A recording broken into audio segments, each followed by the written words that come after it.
Привет всем, а также приветствую всех, кто любит бесплатные игры. В этот раз индустрия порадовала новинками, про которые невозможно промолчать. Поэтому, как обычно, обсудим самые важные и интересные новости, произошедшие на этой неделе. А если вам нравится наше видео, то обязательно подписывайтесь на канал. И, конечно же, спасибо вам за поставленный лайк. Короче, наливайте себе лимонаду и погнали разбираться.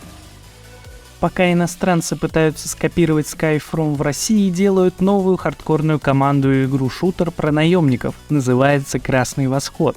Сражения в ней будут происходить в самых разных локациях по всему миру, и судя по первому трейлеру, создатели тоже вдохновляются успехами Таркова. Проработка оружия и внимание к деталям будут на том же уровне, но в целом игра будет другой. Прежде всего, у игроков не будет задачи залутать все, что можно, и выбраться обратно. Главное — это выполнение контракта, заработок валюты и последующая прокачка персонажа. Сейчас игра работает на движке Unreal Engine 4, но уже через пару месяцев команда начнет переносить его на Unreal Engine 5, так что к релизу проект станет еще более красивым. Дата выхода пока неизвестна. Издатель Atomic Heart заявил, что игра стала очень успешной и даже превзошла его ожидания. Он также отметил, что еще один российский проект симулятора бездорожья ShowRunner продолжает приносить неплохую прибыль даже спустя 3 года после релиза.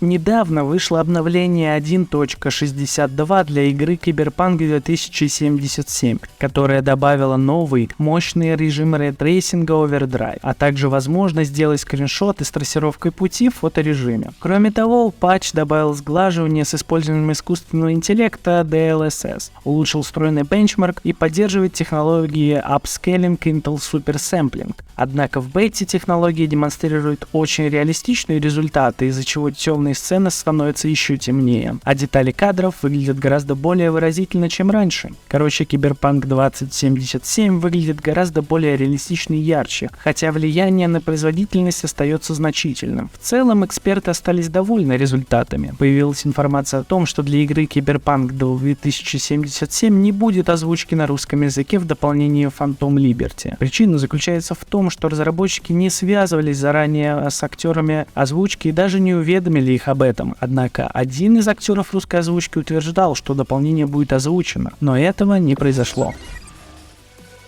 Студия Guerrilla Games представила свой взгляд на новую боевую механику DLS Burnshot для Horizon Forbidden West. Видео Аллой сражается против 2 отрядов на вулканической местности, используя новый прием, позволяющий сбивать роботов с ног для удачной атаки. Игрокам необходимо выполнить QT и вовремя нажать кнопку R1. Также появился релизный трейлер дополнения, который демонстрирует Аллой с новой напарницей, которая ей помогает, а также бой с железным бизоном, огромной машиной с щупальцами. Теперь Пылающие берега — это опасный архипелаг, населенный смертоносными машинами. Среди этих опасных островов большое поселение КВН борется за выживание. Именно сюда судьба закидывает нашу героиню, и теперь ей придется столкнуться с этой угрозой. В зомби-экшене Dying Light 2 вышло дополнение, которое изменило боевую систему и добавило новую физику. Благодаря этому сражения стали максимально кровавыми и жестокими. Зомби разлетаются на куски, оставляя на стенах свои кишки, а кровь бьет фонтаном. Теперь можно и поиграть. После того, как стало известно, что Empress второй раз ломает Assassin's Creed Valhalla, любители халявы начали требовать, чтобы она перестала заниматься ерундой и выпустила кряк для ремейка Resident Evil 4 прямо сейчас. Сегодня утром Empress закончила тестирование кряка для Valhalla и освободилась для нового проекта. Но когда она отправит кряк на торрент для Resident Evil 4, пока неизвестно. Возможно, пиратка ждет выхода дополнения с Адой Вонг, чтобы не ломать игру второй раз. Согласно последним данным, в игре Spider-Man 2 будет использована механика моментального телепорта между мирами, но как именно эта функция будет использоваться в игре, до конца не ясно. Однако, по словам источника, публика должна готовиться к новому уровню мультивселенности в игре. С графической и геймплейной точки зрения, Spider-Man 2 предложит наиболее плавный опыт среди всех игр, выпущенных в текущем поколении консолей.